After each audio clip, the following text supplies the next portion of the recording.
Well, greetings again from the lovely King Edward VII Hospital, where I have to say the treatment is absolutely wonderful.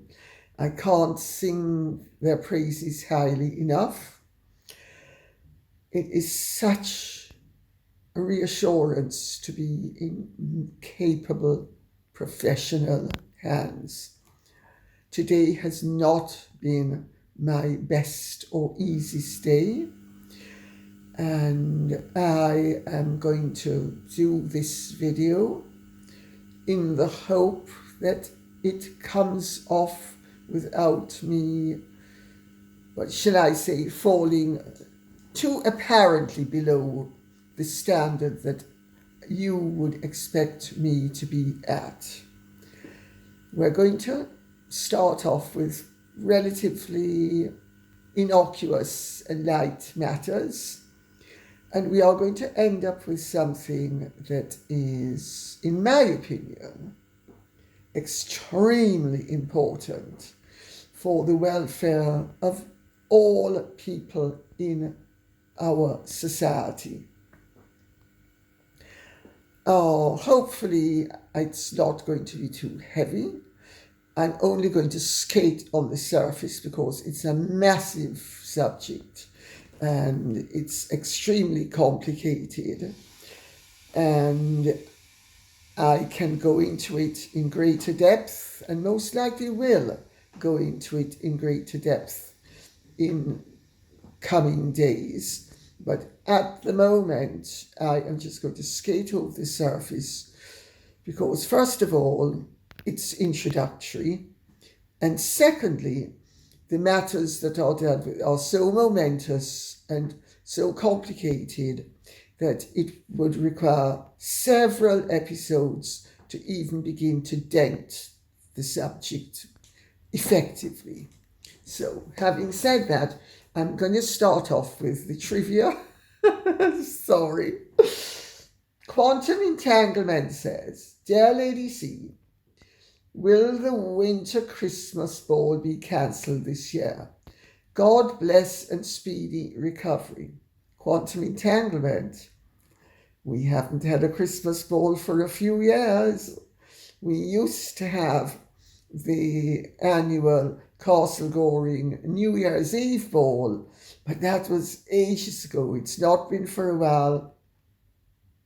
Quite frankly, I can't take the disruption, because it required the clearing out of the staterooms, and I just can't be bothered. Sorry. So we have the Castle Goring Summer Ball. What we do have is the Castle Goring Christmas Carols, which have been scheduled for December, and they are going ahead. I, unfortunately, will not be in a position to do any of the decorating, which I normally do every single year. But this year, I do not have the ability to do it. My son Dima is going to do it. So there are 3 Christmas trees that need to be done. There's the staircase hall, blah, blah, blah. All of which he will do, I'm afraid, and it takes days. I don't have the ability to do it. I certainly don't have the strength, but even if I had the strength, I don't have the ability. But I know that somebody from Australia has booked for the Christmas carols from earlier this year, and I'm certainly not cancelling them. And I'm certainly going to make an appearance, whether it is in a wheelchair, on crutches, or on both, because I can't walk for the next several months. I will definitely be showing my face and hopefully enjoying the occasion as well. So, Octavia says, Dear Lacey, I don't know if you've seen the Caroline Flack documentary on Disney+.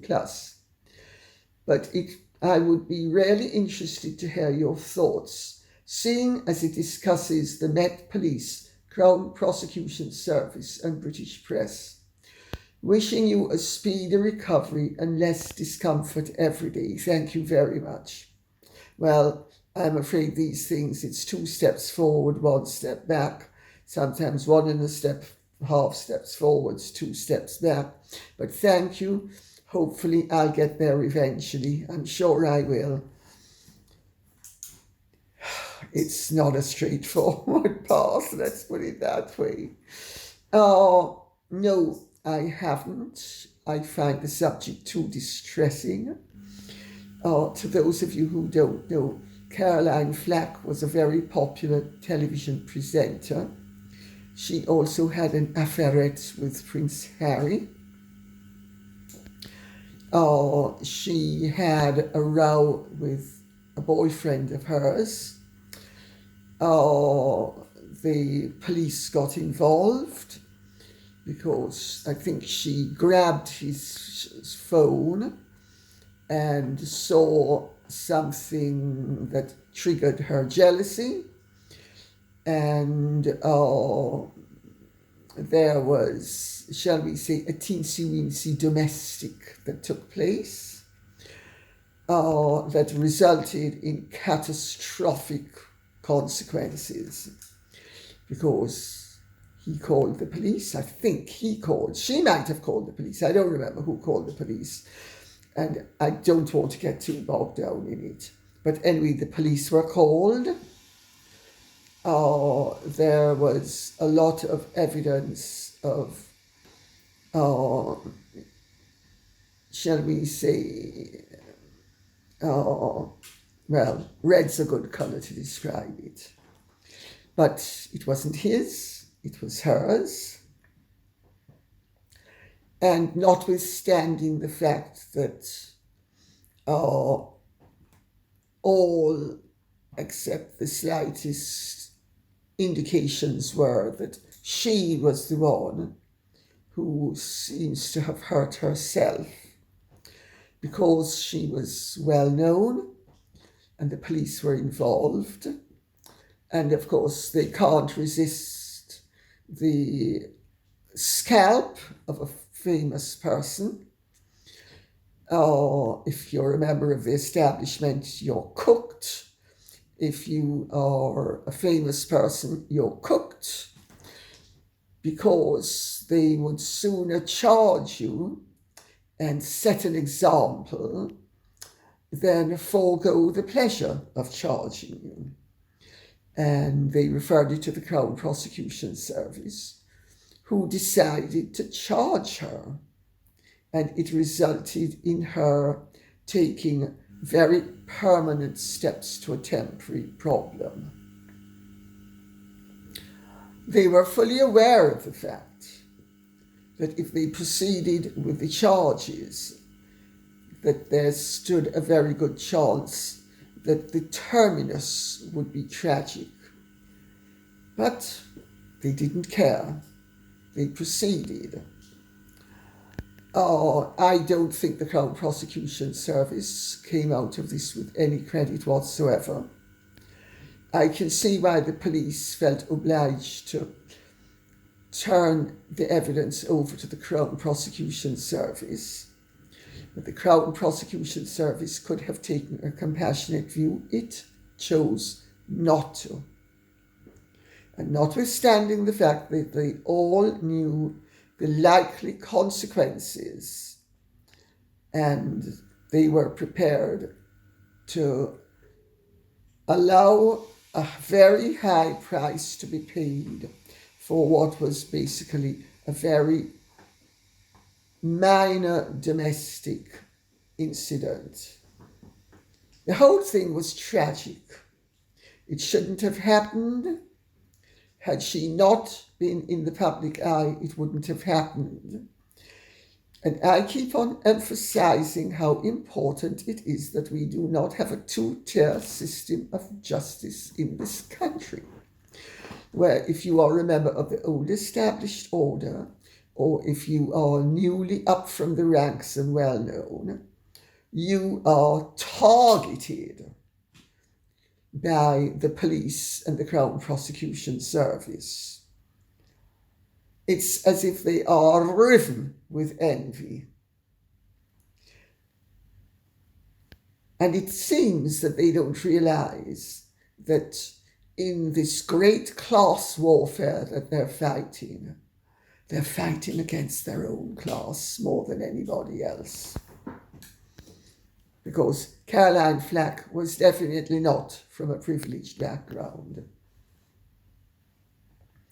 I hope that makes my sentiments clear. I don't need to see the program. I knew what I thought before. I've read enough about it. And I think the whole thing is a true tragedy. And it's one that will doubtless happen again, especially in two tiers state. Blue Bells Rock says, the Sussex Squad, like Duchess Carmen on the Daily Mail online comments, never fail to amuse on how Meghan kept up with the Kardashians' comments. Article, screenshot comments. What a cute little story, but let's get one thing straight. Meghan doesn't run a campaign to win people over. People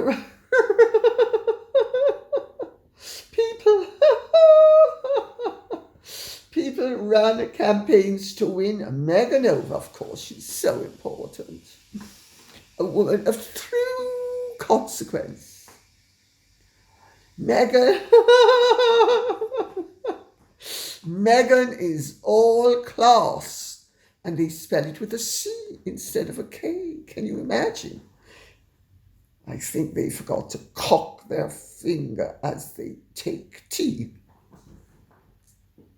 Why do you think the Kardashians begged Meghan to come to their party? Oh, can't you just see it? Kris Jenner, Kim Kardashian saying, Your Royal Highness the Duchess of Sussex, we just beg you to come to our party. You know, the fact that you spent years sucking up to us and trying to jump on our bandwagon means that we are the supplicants and you are the creature of great largesse. Let's continue with the ridiculous comment. Why do you think the Kardashians begged Meghan to come to their party? And please don't bother replying, haters, because I have no interest in your replies. Oh dear, such a delusional duchess. Well, is this duchess a duchess that has anything to do with Sussex?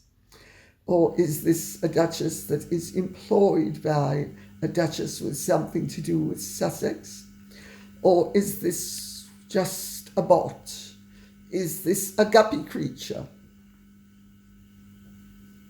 Very funny, isn't it?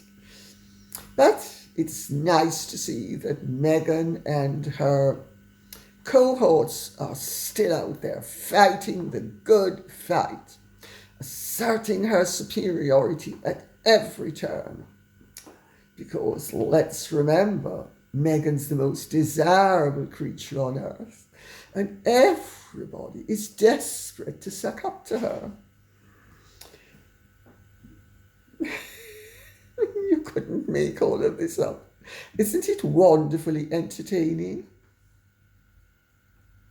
Sapphire Delight says, I saw what I would call a rumour on another channel last night, so I'm not saying anything about this is true.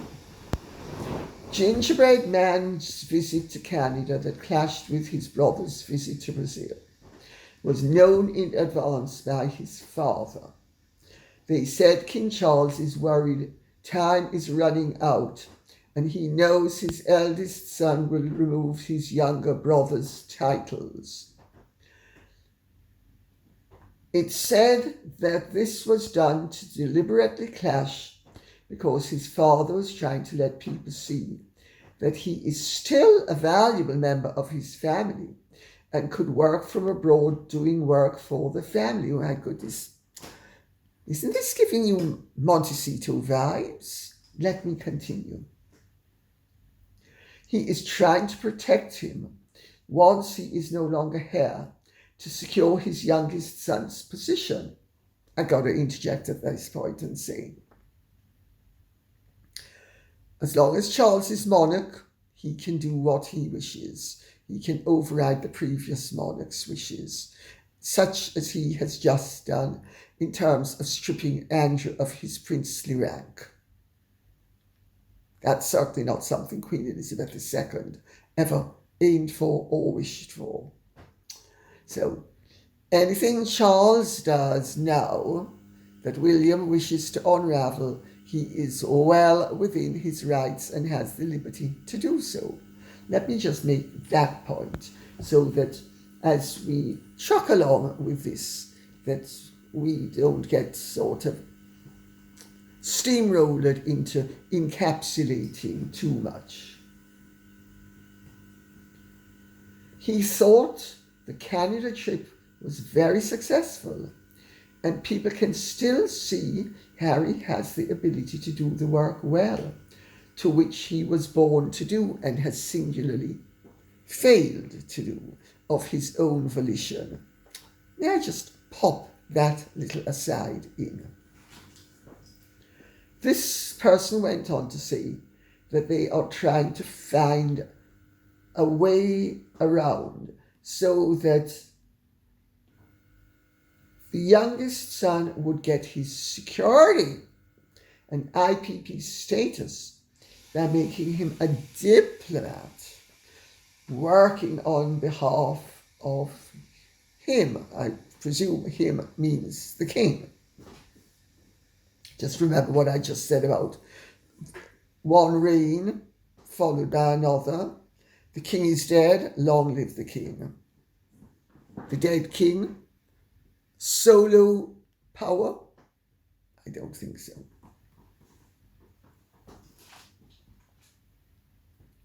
His youngest son would not have to work out of the UK. This, I don't know what you think, but this to me is beginning to sound suspiciously like a Meganian and Haroldian plot, which they hope is going to bear big fruit. Well, all of their other plots have turned out to bear no fruit, so let's see if this one is the exception. Somehow, I don't think it can possibly be. The one thing I can see is that Gingerbread Man's father favours him over his older son. Well, you may be able to see it, but I have to tell you, I struggle to see it. Just because a parent has a more natural affinity with one child than with another doesn't mean that ultimately he favours one over the other to the extent that the natural affinity would suggest. I have seen it time and again, and that's not how it works, especially when you have large heritages at stake.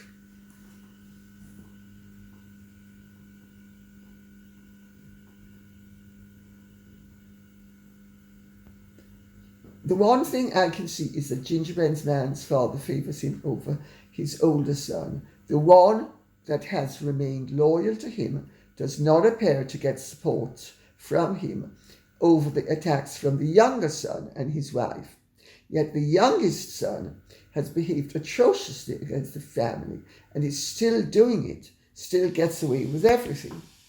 So it will be interesting to see if this turns out to be true. Nothing surprises me anymore about this family. Well, I know. That's the rhetoric. That's the ongoing line. It's a line that's pursued by many different people. They find it a very productive narrative. The conflict that doesn't really exist, in my view. The fact that different people have slightly different interests and that they pursue them in tandem with their overall interests does make for the possibility of tension. It does not necessarily make for the realization of actual conflict. I make that point for what it's worth. I know an awful lot of people would love the Harry and Charles against William narrative to continue to play out, and it is doubtless going to do so, irrespective of its merits. But insofar as it being a meritorious situation, I would have said the word meretricious would more likely apply. Let's leave it at that for the moment. And now we come on to the really important stuff. Etch-a-Sketch says, I share a lot of the sentiments you express here, Lady C. Sorry. Unfortunately, the US and the UK don't seem to be as united as in the past. I miss that, as I love both cultures. They are each also a part of me. Your words about the women of the worst kind are so true. Thanks for calling them out. Love and strength to you in your healing, which I know you'll master with your usual elegance and grace. Thank you. I don't know that one masters healing so much as one embraces it and hopefully just finds the strength from somewhere to rise to occasions that one really should never have been put in. It's the height of irresponsibility that I am in this situation at all. I shouldn't be. It's actually the most outrageous predicament. First of all, I'm going to make 1 or 2 points, and this is really important. The United Kingdom and the United States are not always possessing coincidental interests.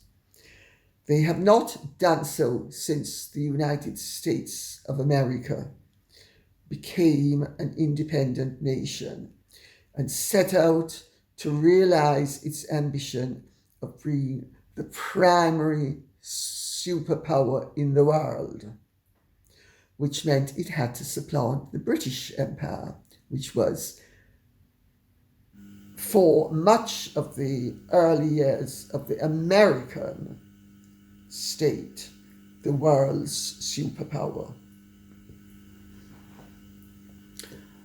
There is much evidence to suggest that the United Kingdom and the United States have been what one could best call frenemies.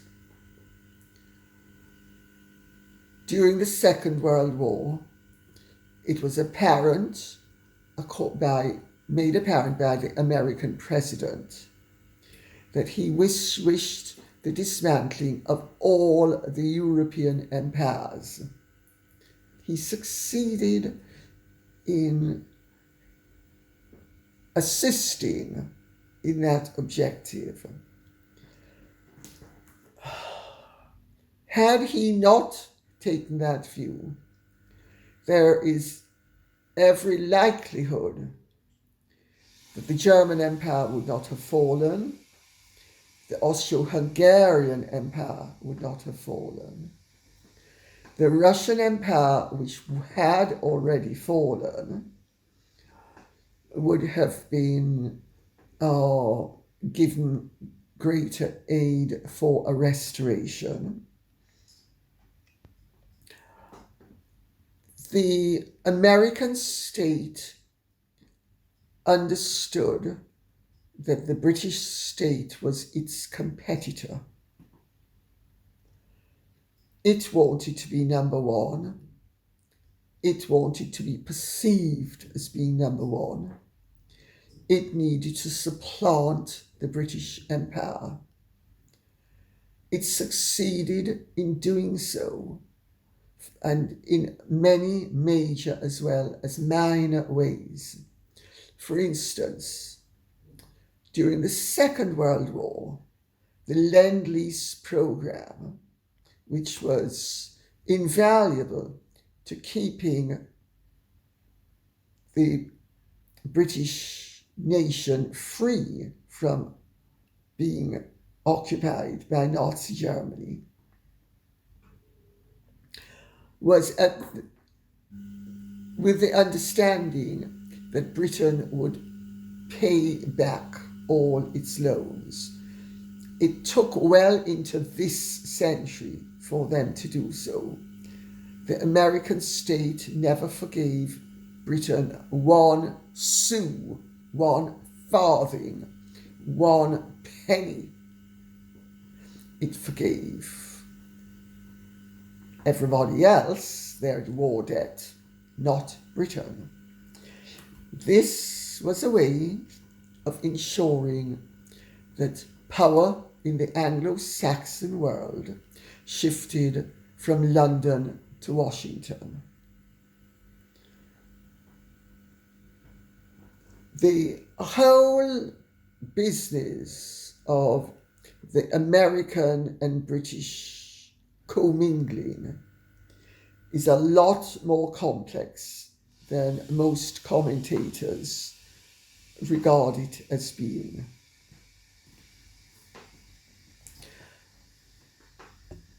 America has been the architect of a lot of Britain's destruction in the 20th century because it wanted to be in the position that the United Kingdom had been, the British Empire had been, and America subsequently came into being. That's just one level on which there are competitives as well as, shall we say, coordinates. Because, of course, in many ways, the United Kingdom and the United States, the Anglo-Saxon world, so to speak, won't be able to be speaking about it for much longer, by the way. But the Anglo-Saxon world, or the Anglo-Saxon civilization that was, and is quickly being erased and eroded in both countries. They had much in common. They had many cultural aims, objectives in common. They also had many that were divergent. The United Kingdom throughout the 20th century has been far more radical leftist and socialist than the United States used to be. Right there was a dichotomy, which successive governments on both sides of the Atlantic chose to ignore. But it's become unignorable recently. Because what we now have, and it's very topical, is a situation where organs of the British state are actively seeking to undermine organs of the American state. And organs of the American state are collusive against America's electorate with organs of the British state, where you have coinciding belief systems in terms of what should be social policy, what's socially desirable, And we, at the moment, have a very interesting dynamic that has developed, which I can go into in greater length. I mean, we could do a whole show on this,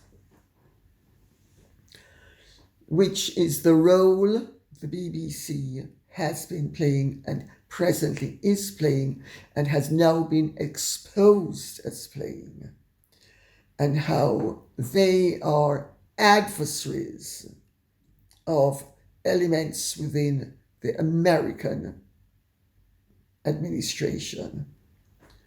So, for instance, you have the Rice lectures are going to be given by a polyglot radical.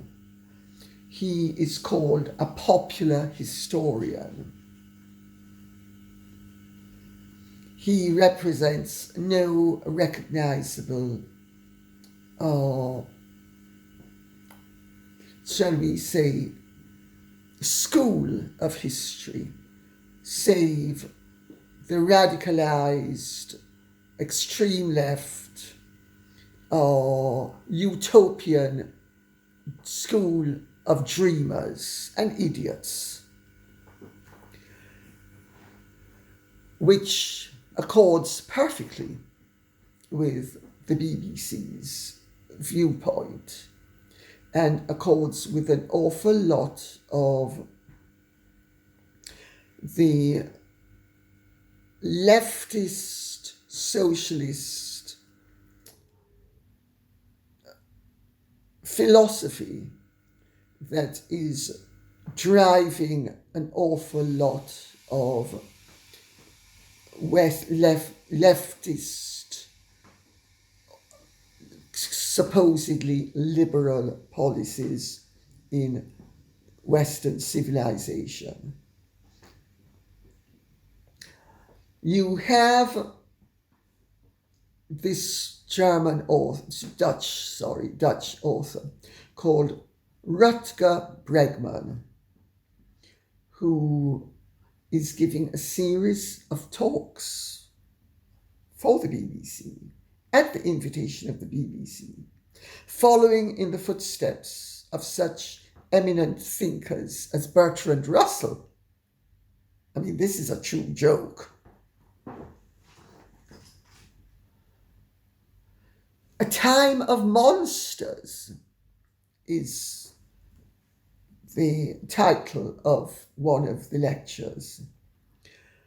And the man has absolutely no concept of anything that's grounded in reality. He quite rightly likens the situation in the world today to the situation in the 1930s, and then proceeds to get the totally wrong end of the stick in much the same way as the pupil in Muriel Sparks' The Prime of Miss Jean Brodie, who ended up fired with enthusiasm by Miss Jean Brodie, this wonderful, inspiring teacher. And she volunteers for the wrong side in the Spanish Civil War. This is what's happening. And this is the comparable with Rutger Bregman's hypotheses, his tenets, and his positions. Because he is saying, despite all the evidence to the contrary, that populism is an evil force that needs to be destroyed. That unless what he regards as the liberal orthodoxy and their will is imposed upon everybody else, that populism will possibly overturn liberalism, which is no longer liberal. And I'm a liberal. I'm the generation that fought for this wonderful world that is so prosperous and with so many choices, and that does exist. It's in danger, but it does exist, because more people are better off than they've ever been in the history of humanity and enjoy a higher standard of living and greater choice and freedom than ever in the history of humanity. And the Rutger Bregmans of this world are trying to pretend that things have never been worse. And therefore, to make them better, we need to impose a dictatorship that's not called a dictatorship. They are the dictators. They are the totalitarians. They are the ones who are the dangers to civil liberties and freedom. Not people who say, excuse me, we've had enough. We want a debate. We want other people's rights to be respected as well. We are supposed to live in a civilized society where there can and should be differences, and those differences can and should be respected, and they should not be overridden by doctrinaire orthodoxy, posing as if it is freedom-loving, when in fact it is repressive, it is oppressive, and it aims for totalitarian power. One other thing that Rutger Bregman fails to realize is that this fight today is not the same fight that it was in the 1930s. In the 1920s and 1930s, the fight was over the fact that the First World War had been fought and lost, that thanks to the American insistence on republican forms of government substituting for monarchies, plus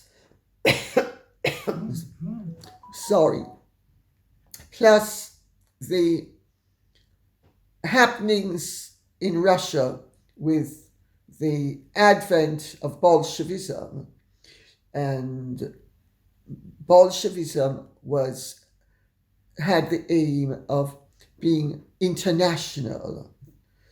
The Comintern was the wing of the Communist Party that wanted everybody in the world to be communist.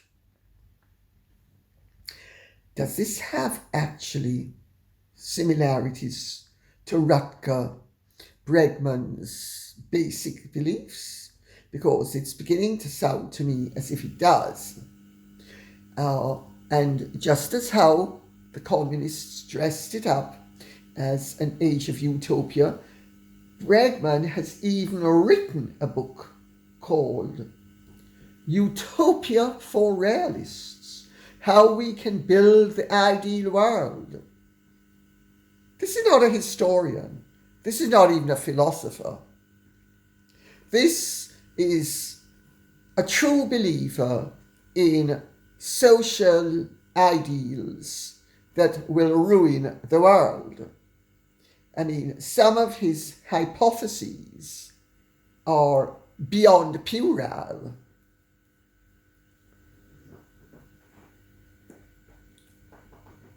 He is rabidly anti-Trump. He has been invited by the BBC to give these lectures. Trump is up in arms about it because he does not think it is right that he should be called a monster. Now, if we are living in a civilized world and we have with differing opinions, we should be able to accommodate those differences without resorting to schoolroom insults and without resorting to panicked situations. Man the barricades! We want a better world. We want a world that's free of tax. We want a world, according to Bregman, where everybody has an income. And actually, I basically do not discount that as a sound economic tenet in certain circumstances. I hasten to interject. Because the way the world is heading, we will ultimately have to have a society where there are basic incomes. But left up to the Bregmans of this world, utopia is where the great visionaries like him are going to dictate to everybody else what they should think, what they should feel. And if you don't, you're an evil person who should be crushed because you're a monster. Bregman seems to me to be an awful lot closer to Stalinist, Leninist, National Socialist thinking than anything else. I do not think that Bregman's ideas are anything but puerile, very naive, very inept, very uneconomically sound, very socially unrealizable ideals, which a good government and good governance is about governing realistically with the differences in place and the differences protected and respected to the extent that they make for a civilized society where differing views will emerge without the dictatorship of the arrogant, the Rutger Bregmans of this world.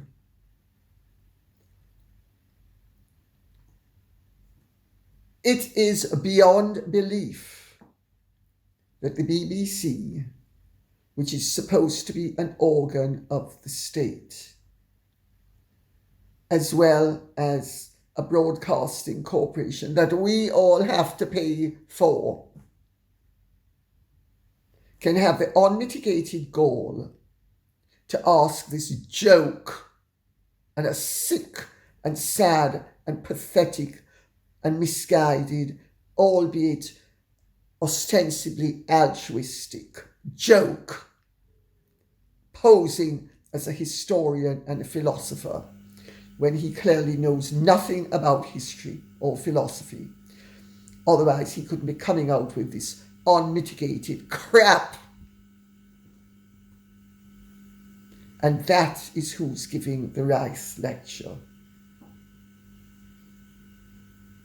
Irrespective of what he says or doesn't say about Trump, the whole thing is a farce and stinks to high heaven.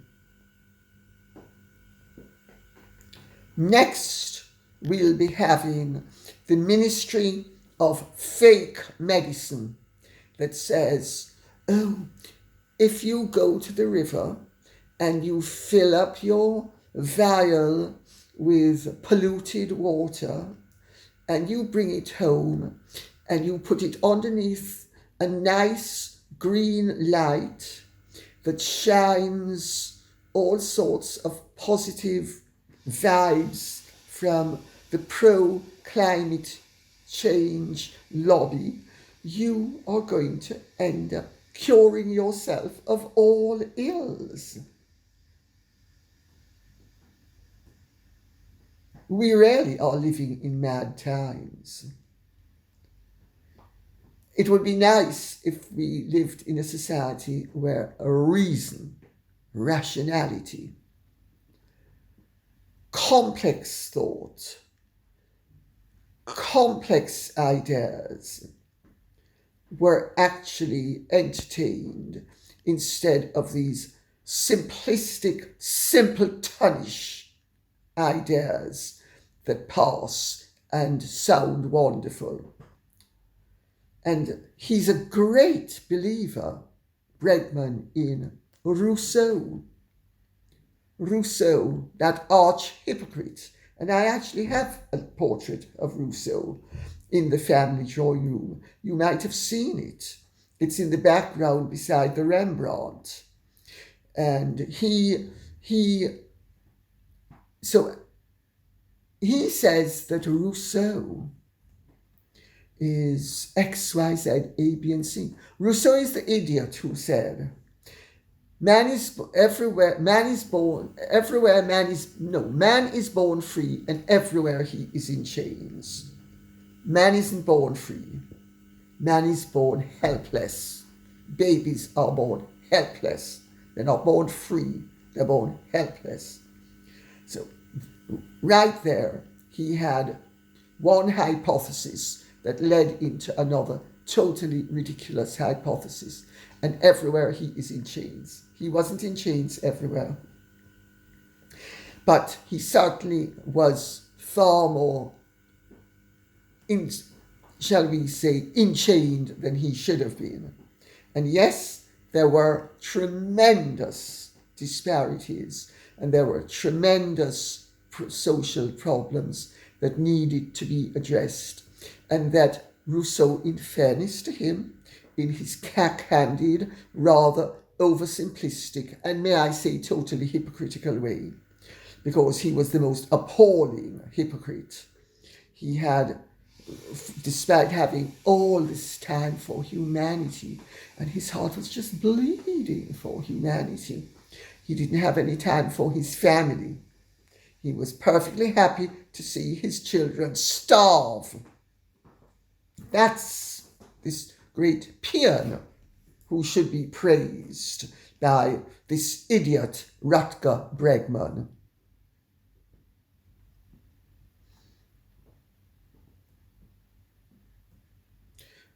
It's rarely a desperate situation when the proof of the pudding is definitely in the eating.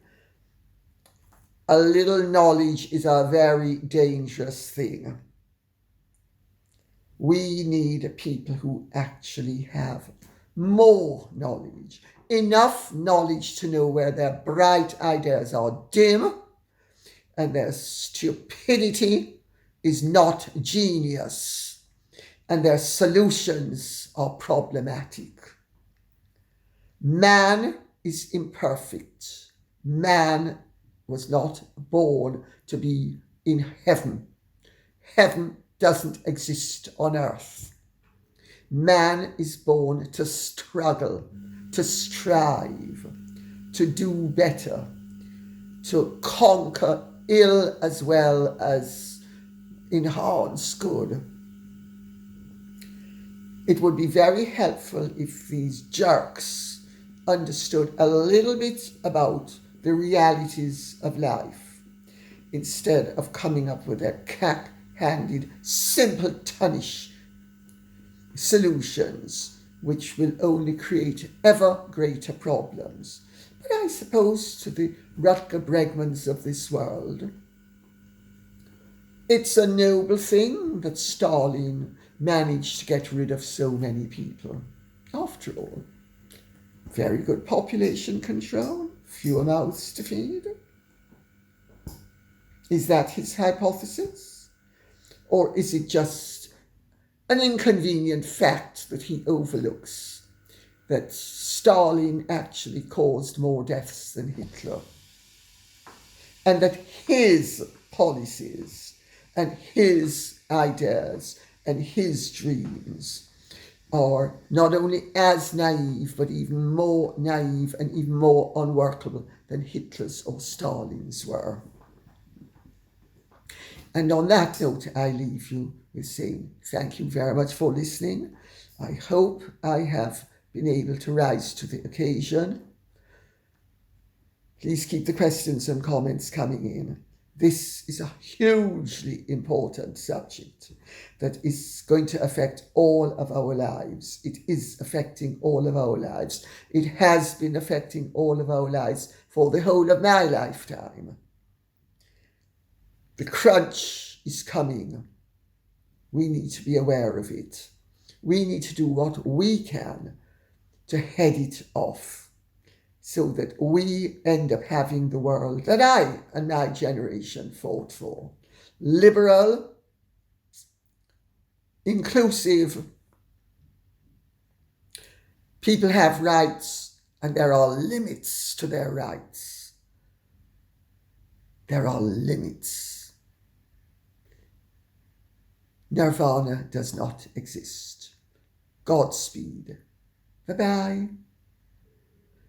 And if you have truly enjoyed this, would you care to like, share, subscribe, press the notification bell, and please hype. I gather hyping helps. Bye-bye.